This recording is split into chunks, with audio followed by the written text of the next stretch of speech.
In this video, I'm going to be sharing with you 6 brutally honest pieces of financial advice that you may have never considered, but that you absolutely need to know if you ever want to be able to get your shit together. Let's not waste any time. Let's jump right into it.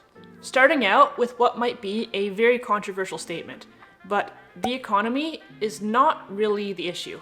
So to begin, let's start with the obvious. It is completely true that wages have by and large not kept pace with the cost of things, especially the cost of housing. But for most people, stagnant wages are not the cause of their financial hardships. In fact, if you look at the data, there seems to be almost no correlation between somebody's income and the level of financial stability they have. If there was a correlation there, we'd really only see lower income people struggling, but that's actually not the case at all. More than half of Americans earning over $100,000 a year claim to be living paycheck to paycheck, which is a crazy thing to think about. And I say this as somebody who lives in a very high cost of living area, but if you can't get by on $100,000 a year or more, something is wrong. And I get it. I know that $100,000 a year is completely different when you are young and single versus when you're trying to raise a family. I totally understand that. But if you're making 6 figures and you can't even pay your basic bills, there's only one reason for that. And it's that you're living beyond your means. And it seems that most people do, regardless of what income bracket they're in. If you're barely scraping by, but you have a $400, $500, or $800 a month car payment, you are living beyond your means. If you're living paycheck to paycheck, but you're door dashing or going out to eat multiple times a week simply because you can't be bothered to cook, you're living beyond your means. If you're subscribed to every streaming service ever, and if your Amazon order history is longer than a CVS receipt, and if you have more clothing than your closet can even hold, you, my friend, are living beyond your means. In theory, increasing your income always comes with the opportunity to make your life better, to make your life easier, but only if you actually know how to manage that money. Because if you don't, you'll just fall victim to lifestyle inflation and you'll be no further ahead, no matter how much money you're making. Somebody making $75,000 a year but living off of $50,000 is objectively doing way better than somebody who's making $200,000 a year but living off of $200,000 a year. Or worse, living off of $250,000 a year. Because it's not really about how much money you make, it's about how much money you keep. So sure, we could dissect the economy and all of its intricacies and how it affects everyone, but there really isn't a point if you're not willing to take personal accountability for the things that you can control. Unless you can say with full 100% honesty that you are doing everything possible to optimize every dollar that you earn, to make sure that you're living well within or even below your means in whatever way possible, that you're not overspending on things unnecessarily just because you feel like you want to. Unless you can say all of that, the economy is not the problem. You are. Okay, moving on. This next one might be a hot take, or it may not be. But it is that with very limited exception, a college degree is not worth the time or financial investment. For so long, it feels like we had this idea drilled into our heads that no matter what it is that you want to do for a living, or even if you don't know what you want to do for a living, going to college is the best decision you can make. And I beg to differ. Never was it suggested to actually consider the potential ROI and to think about whether or not your projected income can actually justify the price of the degree. I'm a grad student. I'm 30 years old and I made $600 last year. Bernard, don't make fun of grad students. They just made a terrible life choice. Never was it suggested that most industries have several possible entry points that don't involve going 5 figures into debt at 17 years old. Going to university or college was just sold as some virtuous idea that you can never go wrong when you're furthering your education. And I think it's bullshit. And not only do I think it's bullshit, but more and more I've started to become convinced that the main purpose of high school is really just to act as a sales funnel for post-secondary institutions. Maybe that's the hot take here, I don't know. But I feel like they mostly exist just to steer kids into spending tens or even hundreds of thousands of dollars on a university or college degree, regardless of whether or not they need it or even want it. There may have been a time when getting a 4-year degree was more or less a guarantee of landing a good job and having a stable future, but that's just not the case anymore. This is admittedly anecdotal, but everyone I know personally who is doing really well financially either owns their own business, works in the trades, or gradually built up skills independently over time, which ultimately allowed them to land a high-paying job, or some combination of all 3 of those. And most of the people I know who have a degree are either underemployed or working in a completely unrelated field that didn't even require them to get that degree in the first place. So while I'm not saying that no one should ever go to college, I'm just saying that you have to do the math and see if it actually makes sense for you to go. And remember that getting a degree is neither a guarantee nor a prerequisite to earning a high income. Speaking of which, you will never earn financial freedom while working for someone else. I hate to be the bearer of bad news, but if you're an employee working for a fixed wage or salary, you are never going to be paid your full actual worth, and you are most likely never going to reach financial freedom, or at least not until you're like older than dust, and that's if you're lucky. An employer's only real job is to hire staff that produces more value than they're paid. It's business 101 to understand that the less that you're paid, the more money the owner of your company gets to keep for themselves or pay out to shareholders. That means that if you need more money, you have to either beg for a raise, bust your ass in hopes of maybe getting a promotion, or switch jobs. And even if you do, at some point your income is still going to be capped. But when you're self-employed, whether it's just a side hustle or a full-fledged business, you are in complete control of how much money you make. You get to decide what your time and labor and services are worth and set your rates accordingly. You can outsource tasks to free up more of your time, and you can scale your business to whatever size you want, meaning that your earning potential is more or less unlimited. I've said this before, and I will say it again, but I think that everybody has at least one skill that is monetizable. One thing you can do that will pay you a substantially higher rate than your day job ever will. And if your goal is to increase your income, to make your own schedule, or especially to retire early, self-employment is the most practical way to get there. One of the most common questions I get whenever I talk about this is, okay, but where do you find customers? And well, welcome to the internet. Whatever type of business it is that you want to start, finding customers begins with having an amazing website. And today's sponsor, .online Domains, is here to help you grow your business. .online is one of the most trusted new domains in the world, with over 3.4 million domains registered to date. And because the word online is searched for over 130 million times per month, you can bet that when someone does a Google search for whatever type of product or service you're selling, your business is going to pop up, whether that's just a simple online business or even a small to medium local in-person business. And don't just take my word for it. Check out global music star Maluma, who uses maluma.online, along with many other brands who have also made their mark with a .online website. With .coms so oversaturated now, a .online domain ensures that you can actually secure the website you want. And for a limited time, if you click the link in the description box down below and use my code Nicole, you can get the first year of your .online domain for just 99 cents. Click the link below, use the code Nicole, and thank you very much to .online Domains for sponsoring this video.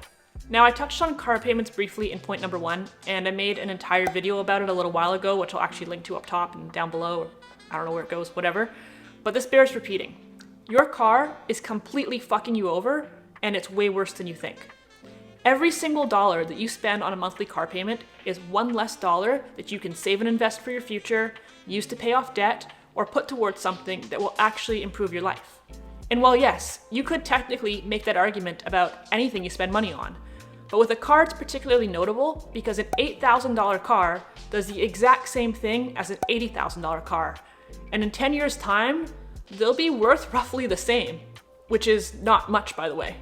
So really, there's nothing stopping you from buying a cheaper, older car in cash and then taking that $500 or $600 or $900 a month, whatever it may be, and investing it into something that will compound and grow into hundreds of thousands of dollars in the long run.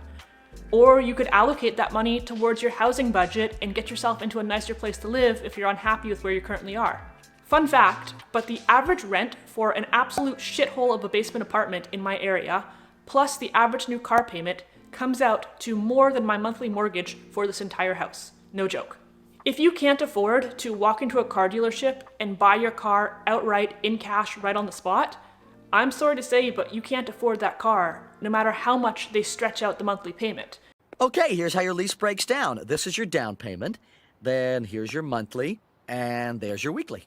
And really, this goes much deeper than cars. It goes for pretty much anything you would finance, other than maybe a house.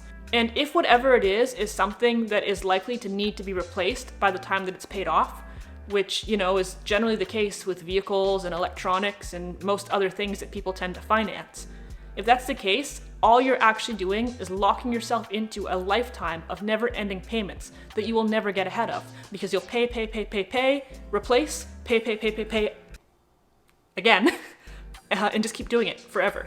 So yeah, don't finance things that you can't afford to buy. If you can't afford them, stretching it out is not actually doing yourself any favors at all. And that's not even touching on how much extra money you're spending on interest over the long term. All right, point number 5, which is that building wealth is slow and boring. And I know that that's not what anybody wants to hear. But the truth is that if you are starting from $0 today, there is nothing you can do that's gonna make you into a millionaire in a year or two, or most likely even 5 or 10 years. It seems like everyone on the internet is eager to sell you a course or an ebook or some other bullshit that they claim is the top secret recipe to becoming rich overnight. And I hate to break it to you, but if they had the secret sauce, they sure as shit would not be sharing it with you. Crypto, options trading, drop shipping, NFTs, meme stocks, whatever the hell, it's all a bunch of horse shit and you're almost guaranteed to lose money with it. And honestly, I get it. We're all tired, we all want to break, we all just want to make a little bit of quick money, and what's wrong with that? There's nothing wrong with it, it's just not how it works, unfortunately. The tried and true way to build wealth is to consistently invest, not gamble, but invest into diversified funds, and then sit back and relax while compound growth does its thing over time. That's it.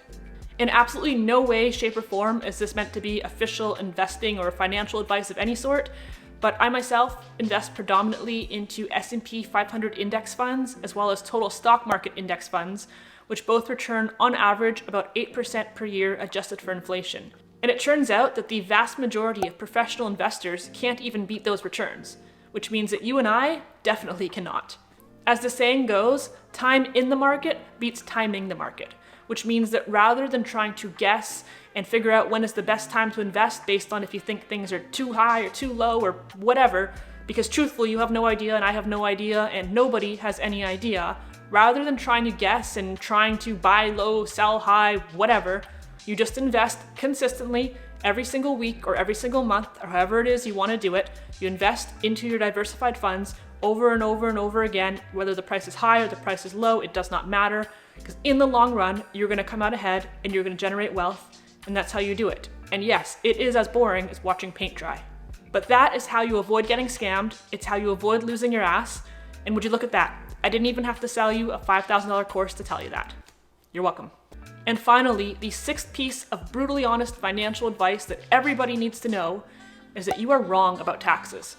This one completely blows my mind because we are all taxpayers to some extent, but it seems that very few people actually understand how income taxes work, and they're screwing themselves as a result. I've personally met multiple people who have gloated about turning down overtime hours or rejecting a promotion they were offered because they're convinced it's going to knock them into a higher tax bracket and then they won't actually get paid for that extra work, which is truly the dumbest thing I've ever heard in my life because that's not at all how it works. In the US and in Canada, we have what is called a marginal tax system. I can't speak for the rest of the world, sorry, I have no idea. If you're in a different country, comment below if you know. But a marginal tax system means that you only pay higher income taxes as your income hits certain margins.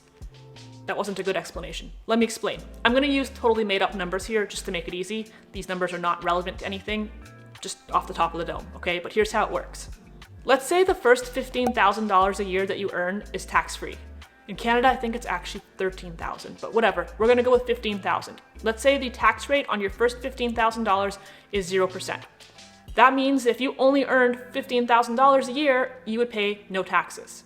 But if you were offered a job paying $25,000 a year, does that mean you should turn it down because now you're going to be taxed? No, because the first $15,000 is still tax-free. That hasn't changed. You will only be taxed on the extra $10,000. So let's say between $15,000 and $40,000, the tax rate is 20%. That means you're only paying 20% on the $10,000 that you got after the first 15, which is $2,000, which means that on your $25,000 income, you pay $2,000 of taxes and you still take home $23,000, which yes, is significantly more than $15,000. Now let's say the next tax bracket is from $40,000 to $100,000, and let's say it's 25% taxes. And let's say you make $60,000. Once again, your first $15,000 is completely tax-free. Your next $25,000 is taxed at 20%, which is $5,000. And your next $20,000 is taxed at 25%, which is also $5,000, which means that you'd be paying $10,000 in total taxes and taking home $50,000. So yes, you do pay more taxes as you earn more money, but you only pay those higher tax rates on the additional money that you're earning, not on your entire income.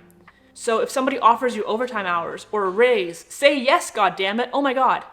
Alright, that's all I have for you guys in this one. In all honesty, I have a lot more of these points that I could make, but I didn't want this video to be like an hour long. So if you would like a part 2 of this video, if you found this valuable or you found it entertaining and you want to hear more, drop a comment down below, let me know, and maybe I will make a follow-up in a couple weeks. Other than that, if you enjoyed this video, please go ahead and hit that like button. Feel free to subscribe if you haven't done so yet. You can follow me on Instagram at according_to_Nicole. That's all I got for you. Take care, have a good one, see you next week, bye!